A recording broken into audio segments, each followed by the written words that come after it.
ሰላም ጤና ይስጥልኝ። ለህዳር 27 2018 ዓመተ ምህረት አዲስና አስደሳች የድል ዜና ነው ይዘን የመጣ ነው። ፋኖ አዲስ ዓለም አካባቢ በወሰደው የተሳካ ማጥቃት ከ150 በላይ የጠላት ሰራዊት ደምስሰዋል። እደግመዋለሁ፣ ከ150 በላይ የጠላት ሰራዊት ደምስሰዋል። ይህንን አኩሪና አስደሳች የአዲስ ዓለም አካባቢ መረጃ እንዳያመልጣችሁ እስከ መጨረሻው ደቂቃ ድረስ ከኛ ከ5 ደቂቃ ሚዲያ ጋር አብራችሁን ቆዩ። እናስደምጣችኋለን። ቪዲዮውንም ለብዙ ሰው እንዲዳረስልን ላይክ በማድረግ እንድታግዙን እንጠይቃለን። እናመሰግናለን።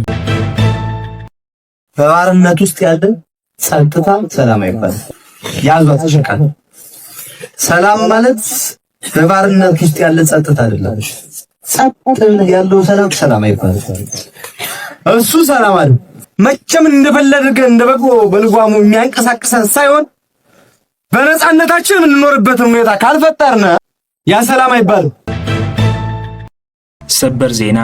ጤና ይስጥልን ውድ የ5 ደቂቃ ሚዲያ ተከታታዮች፣ የዕለቱ አዳዲስ የፋኖ ትግሎችና አንኳር ነጥቦች በዚች በ5 ደቂቃ ጊዜ ውስጥ አጠር አድርገን ልናቀርብላችሁ መጥተናል። በቅድሚያ አርዕስተ ዜናዎች እናስደምጣችሁ። ሁለት ኮሮች በጥምረት ታላቅ ድል ተጎናጽፈዋል። ተጨማሪ ያለን ታደምጡታላችሁ። አፋብኃ ቴዎድሮስ ዕዝ አዲስ መዋቅራዊ ማሻሻያዎች በማድረግ ብርጌዶችን ወደ ኮር እያሳደገ ይገኛል ሲል አርበኛ ፋኖ ባዩ ገልጸዋል። ተጨማሪ የስልክ ጥሪ ያለ እናስደምጣችኋለን። ፋኖ በጃዊ ቀጠና የእጅ በእጅ እልህ አስጨራሽ ፍልሚያ በተደረገበት ውጊያ ታላቅ ድል አስመዝግበዋል። ተጨማሪ ያለን ታደምጡታላችሁ። ፋኖ አዲስ ዓለም አካባቢ በወሰደው የተሳካ ማጥቃት ከ150 በላይ የጠላት ሰራዊት በመደምሰስ ታላቅ ድል ተጎናጽፈዋል። ይህንን መረጃ በሶስተኛው ዜናችን ነው እናስደምጣችሁ። አብራችሁን ቆዩ። የአማራ ህዝባዊ ትግሉን የምትደግፉ ውድ አድማጭ ተመልካቾቻችን ቪዲዮውን ላይክ፣ ቻናሉን ሰብስክራይብ እንዲሁም በኮሜንት ድል ለአማራ ጀግኖች እያላችሁ ለህዝብ ብለው ጫካ ለገቡ አርበኞች እንድታበረታቱ ዘንድ በአክብሮት እንጠይቃለን። እናመሰግናለን። በቀጥታ ወደ መረጃዎች አለፍኩኝ። እስከ መጨረሻው ድረስ ከኛ ጋር ቆዩ። ሁለቱ ኮሮች በጥምረት ታላቅ ድል ተጎናጽፈዋል። የአፋብኃ ምዕራብ አማራ ቀጠና ቴዎድሮስ ዕዝ 102ኛ ኮር 22ኛ ክፍለ ጦር አንደኛ ሻለቃና 105ኛ ኮር 55ኛ ክፍለ ጦር አንደኛ ሻለቃ በጥምረት አባይ ላይ ታላቅ ድል ተጎናጽፈዋል። የሁለቱ ኮሮች በጥምረት አባይ ድልድይና አፈሳ መግቢያ ላይ ትናንት 2 ሰዓት ጀምሮ እስከ ቀን 6 ሰዓት ላይ ከፋሽስቱ ብልጽግና አገዛዝ ዙፋን ጠባቂ ሰራዊት በመፋለም ታላቅ ድል አስመዝግበዋል። ጠላት ናዳ ከተማንና አፈሳ ከተማን ለመቆጣጠር ከገርጨጭ ከተማና ከወተት አባይ ከተማ በርካታ ኃይል በመያዝና ከነፍስ ወከፍ እስከ ቡድን መሳሪያ በመታገዝ አፈሳ ከተማ መግቢያ አባይ ድልድይ ላይ ማጥቃት ያደረገ ሲሆን 102ኛ ኮር 22ኛ ክፍለ ጦር አንደኛ ሻለቃና 105ኛ ኮር 55ኛ ክፍለ ጦር አንደኛ ሻለቃ የተወጣጡ ሻለቆች በጥምረት የጠላትን ሰራዊት ለጊዜው በስም ያልታወቁ አመራሮችን ጨምሮ በመደምሰስ በማቁሰልና ከባድ ሰብአዊ ኪሳራና ቁሳዊ ኪሳራ በማድረስ ብሎም ቀጠናውንና ከተሞችን በማስከበር ታላቅ ድል ተጎናጽፈዋል። አሁን በሁለተኛው ዜናችን በጃዊ ቀጠና ከጠላት ጋር ስለተደረገ እልህ አስጨራሽ ውጊያ እናስደምጣችኋለን። ከዚህ በመቀጠል በሶስተኛው ዜናችን ከ150 በላይ የጠላት ሰራዊት የተደመሰሰበት የአዲስ ዓለም አካባቢውን የድል መረጃ የምናስደምጣችሁ ይሆናል። አብራችሁን ቆዩ። 105ኛ ኮርና 66ኛ ክፍለ ጦር በጃዊ ቀጠና ከጠላት ጋር በተደረገ የእጅ በእጅ እልህ አስጨራሽ ፍልሚያ የክፍለ ጦሩ ተወርዋሪ ቃኝና መሐንዲስ ሻለቃ፣ ሁለተኛ ሻለቃ፣ አራተኛ ሻለቃ በጥምረት ያስገኙት ድሎች አንደኛ ከ30 በላይ የአብይ ወንበር ጠባቂ ሰራዊት አባላትን መደምሰስ ሲችል በርካቶችን ከባድና ቀላል ቁስለኛ ማድረግ ተችሏል። ሁለተኛ 22 ክላሽንኮቭ የጦር መሳሪያ መማረክ ተችሏል። ሶስተኛ 490 የብሬን ጥይት፣ 2 ሸንሸል፣ ከ1000 በላይ የክላሽ ተተኳሽ፣ 14 የእጅ ቦምቦች፣ 1 የስናይፐር መነጽር የመሳሰሉትን የጠላት ቁሳቁሶች መማረክ ማግኘት ችለዋል። በሌላ መረጃ በትናንትናው ዕለት የ105ኛ ኮር 66ኛ ክፍለ ጦር 5ኛ ሻለቃ መተከል ዳንጉር ወረዳ ኤልፍኝ ከተባለ ቦታ ላይ ከጠላት ጋር በተደረገ ትንቅንቅ ድል መገኘቱን የዘገብን መሆኑ ይታወቃል። ስለሆነም ከ10 በላይ የጠላት ኃይል ተደምስሰዋል። በርካቶችንም ቁስለኛ ማድረግ ተችሏል። በርካታ ተተኳሾችንና ትጥቆችን ማግኘት የተቻለ መሆኑን ለማሳሰብ እንወዳለን። የሰደድ እሳት የሆነው ነበልባሉ ፋኖ የአብይን ገረድ ሰራዊት እየለበለበ አስክሬኑን እያዝረከረከ ወደ ማንቡቅ እንዲፈረጥጥ አድርጎታል።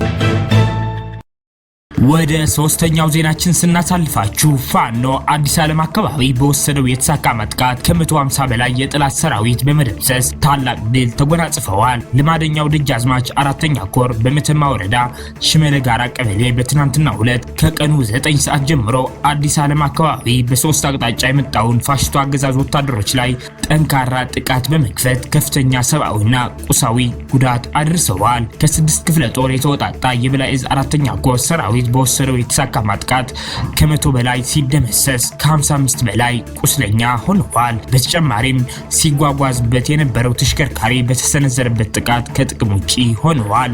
በላይ ዕዝ በጀመረው ጥልቅ የማጥራትና የማረም ስራ ተሞርዶ ስል የሆነ የሚገኘው ደጃዝማች ኮር ይህን ውጤታማ የድምሰሳ ውጊያ ግዳጅ ሲፈጽም ያለ መስዋዕትነት መሆኑንም በጣም ድንቅ ያደርገዋል። የአማራ ህዝብ የህልውና ተጋድሎ ተጠናክሮ ይቀጥላል። አፋብኃ ቴዎድሮስ ዕዝ አዲስ መዋቅራዊ ማሻሻያዎች በማድረግ ብርጌዶችን ወደ ኮር እያሳደገ ይገኛል ሲል አርበኛ ፋኖ ባዩ ገልጸዋል። ተጨማሪ የስልክ ጥሪ ያለ አድምጠነው እንመለስ።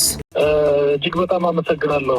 መልካም ያው በእኛ በኩል እንግዲህ ድርጅታዊ ማሻሻያዎችን በማድረግ በተለይ በአፋብኃ ቴዎድሮስ ዕዝ በኩል አዲስ መዋቅራዊ ማሻሻያዎች በማድረግ ብርጌዶችን በማክሰም አደረጃጀቱን ወደ ኮር ያሳደገ በክፍለ ጦሮች የተደገፈና በሻለቆች የተዋቀረ አዲስ አደረጃጀት በማምጣት የመልሶ ማደራጀት ትግበራውን በተሳለጠ መንገድ እየፈጸምን ያለበት ሂደት ነው ያለው። ከዚህ ጎን ለጎን እስካሁን የመጣንባቸውን የትግል ሂደቶች፣ የትግል መስመሮች፣ ወታደራዊና ፖለቲካዊ ግቦችንና በትግል ውስጥ የገጠሙን ተግዳሮቶችን በመለየት ሰፊ ድርጅታዊ አቅጣጫ የተሰጠባቸው ማሻሻያ የተደረገባቸውን ጉዳዮች ወደ ሰራዊቱ፣ ወደ ህዝቡና ወደ መዋቅሩ በማምጣት ሰፊ ስራዎችን እየሰራን ያለበት ሂደት ነው ያለ። ከዚህ ጋር ጎን ለጎን ሰራዊቱን በአዲስ መንገድ ማዋቀር፣ አዲስ የህዝብ አስተዳደር የሚሆን ጊዜያዊ መንግስትን ያካተተ የጊዜያዊ ማሻሻያ ስራዎችን እየሰራን ያለንበት ሂደት ነው ያለው። በዚህ ሂደት እንግዲህ ሰራዊቱን የመፈተሽ የትግል መስመሩን የመቃኘትና አጠቃላይ የገጠሙን ችግሮች በመንቀስ ማስተካከያዎችን እየሰጠንበት ያለው ሂደት ነው ያለው።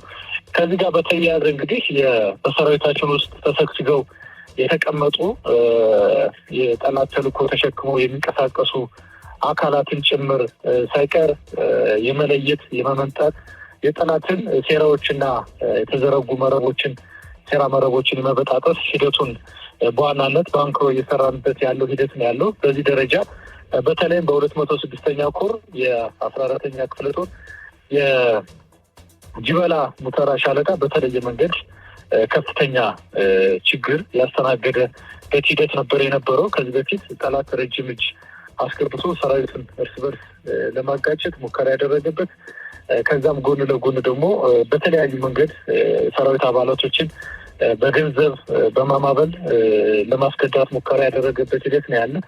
ይህንን በአንክሮ በመያዝ በተለይ ሬጅመንቱን ሻለቃው ማለት ነው የመፈተሽ የማዋቀር ከሰራዊቱ ጋር ጥልቅ ግምገማና ውይይት ያደረግንበት ሂደት ነው ያለ።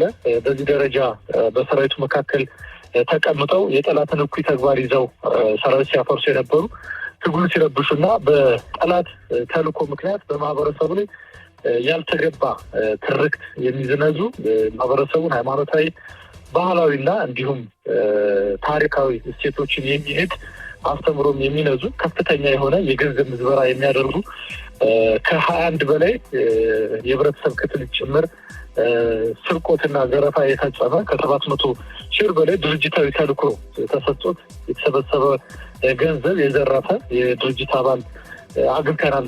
በዚህ አጋጣሚ የጅበላ ሙተራ ሻለቃ አባል ማለት ነው። ይህንንም በተለየ መንገድ ማጣራት ከተደረገበት በኋላ በዋናነት የሻለቃ አመራሮች ከዚያ በፊት የነበሩ የብርጌድና የክፍለ ጦር አመራሮች ባደረጉት ማጣራትም በቁጥጥር ስር ማዋል ተችሏል።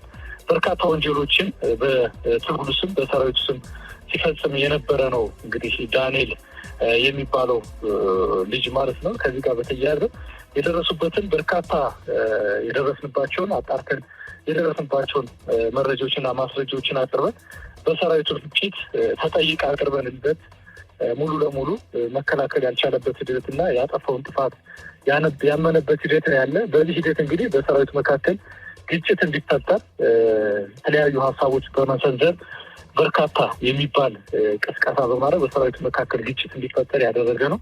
ከዚህ ጋር በተያያዘም ከጠላት አመራሮች ጋር በተለይ ከደብረ ኤልያስ የመረጃና ደህንነት ክፍል ወረዳ አስተዳዳሪ፣ በደብረ ማርቆስ ከተማ የመረጃና ደህንነት ክፍል ሰዎች ጋር ከጠላት ጋር ማለት ነው በቀጥታ ግንኙነት የፈጸመበት ሂደት ነው ያለው። በዝርዝር በዜናው ላይ አንቺም እንዳስቀመጥሽው በርካታ የሚባሉ ወንጀሎችን የፈጸመ ነው። ከዛም ባለፈው ከጠላት የሰራዊት አባላት ጋር በጥቅም በመገናኘት የጥይት የትጥቅ ግብይት ላይ የገባ የራሱን ሀብት ሲያካብት የነበረ ግለሰብ ነው። ከዚህ ጋር በተያያዙ ሌላ ለህዝብም ለሚዲያም በማይመጥን መንገድ እጅግ በጣም አደገኛ የሚባሉ ጠያፍ ተግባራቶችን ሲፈጽም የነበረ አባል ነው። ከዚህ ጋር በተያያዘ ሰራዊቱን በተለይ በሰራዊቱና በህዝቡ ላይ የፈጠረው የስነልቦና ጉዳት አለ። ህብረተሰቡም በቢቸና ከተማ የአገዛዙ ኃይል ንጹሃንን መረሸኑን ተሰምተዋል። የአገዛዙ ቅጥረኛ ሚኒሻ በቢቸና ከተማ ፍራሽ ሰፍተው ይተዳደር የነበረን ዘውዱ ዳኘ የተባለ የእንቆራ ቀበሌ ንጹሃን ግለሰብን በግፍ ረሽነዋል። ራሱን በራሱ ጥምር ጦር ብሎ በጭንቀት የሚንቀሳቀሰው የአገዛዙ አርመኒው ኃይል በየድሃ ገዳ ኢየሱስና አራጤ ዙሪያ ተንቀሳቅሶ የነበረ ቢሆንም በጀግኖቻችን የበላይ ዘለቀና የሽፈራው ገርባው ልጆች 64ኛ ክፍለ ጦር አመራርና አባላት እንዲሁም ደጀኑ ህዝባችን በደፈጣ ጥቃት ቁጥሩ በውል ያልታወቀ ኃይል በመደምሰስ 2 ፖሊስና ከ4 በላይ ቁስለኛ በማድረግ አንድ የአገዛዙ መከላከያ አባል ከነሙሉ ትጥቁ መማረክ ችለዋል። ጠላትን ወደ መጣበት መግረጭ ከተማ እያሯሯጠ መልሰውታል።